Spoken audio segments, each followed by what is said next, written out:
So you're about to see a Lego crash that happened in simulation versus reality to show you how accurate this technology stack really is. It's mathematics, right? We're simulating physics, which is really math. So this goes to show that we're not in the business of just creating, pretty pictures and renderings. Like, this could be life or death. What you're seeing is the core of Canonsburg-based Ansys, virtual testing of real-world hardware.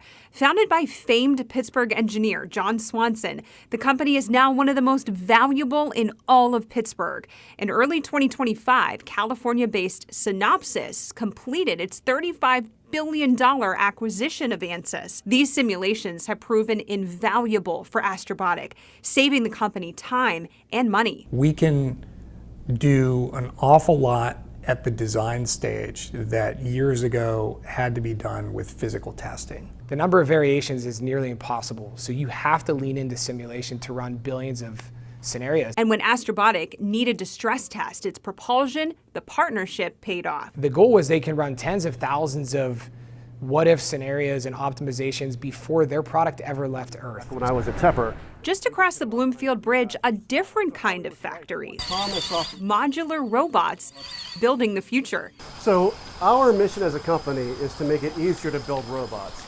Our main product is a platform for robot development. So you can think of it as like Legos for robots. For construction in space. But the vision of Heavy Robotics is multi-robot teams that assemble structures on their own. So the whole idea here is to create a team of robots that can build structures autonomously. It expands beyond space, right? If we can create actuators or technology that works in a radiation harsh environment, that goes beyond space. In our East, rocket parts take shape one layer at a time. 6 years and we've already delivered multiple engines to different companies. We've delivered A110 thrusters for Astrobotic, and that's going for their attitude control system on their Griffin lander. These are small engines, precise, light, and critical for touchdown.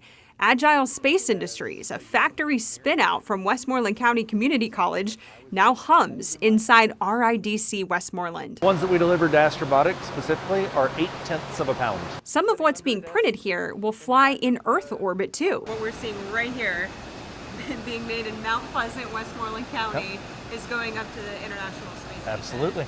We don't even have any signs here. We're a pretty hush-hush operation, not by design, but we do some pretty cool stuff right under people's nose.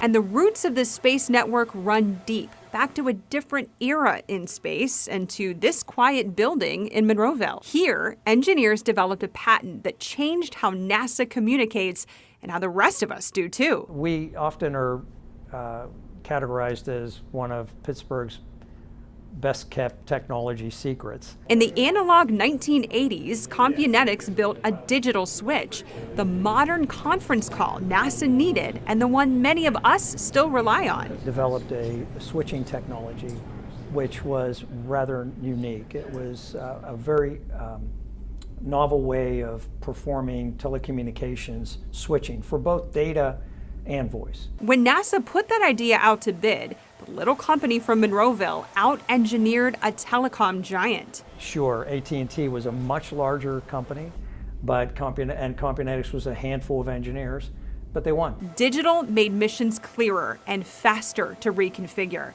And that space-proven tech soon powered millions of calls back here on Earth. Very quiet company. Behind those walls, is where the conference call was invented. And behind those walls is where so much communications for NASA, the space shuttle, like all these things that were just fundamental to us being leaders in technology in space happened here in Monroeville. We've been very conscious about trying to build up the local supply chain, putting as many contracts out to the region as we can. We do about $13 million per year in subcontracts to Pennsylvania companies. 99% of the machined parts on the Griffin lander are made by Pittsburgh machine shops here in town. And here's a question for you. What do the ketchup bottles taken off of Heinz Field have to do with Astrobotic's Peregrine lander? Well, the same Pittsburgh riggers were in charge of moving both. They just sent us, this is the spec for this actual container that it's going to be in, but we didn't know what was in it. We did have to sign an NDA, obviously, so that was exciting when we saw that it was a lunar robot, that we were quite interested. Steffen Industries knows if you're moving something that only exists once, every step matters. It was priceless, and there was only one of them in obviously the whole world. Through meticulous planning, the lander made it to Florida without a hitch. It's nail-biting to think that it's exposed out on the road. I mean, you could have an accident, you could have it run into something. So it's really important that we partnered with a really good transportation company to make that happen. From simulation and robots to 3D printed thrusters to that white knuckle cross-country move, the Moon's supply chain runs through Pittsburgh. We got hard workers. We know how to make things, right? That's what Pittsburgh's all about.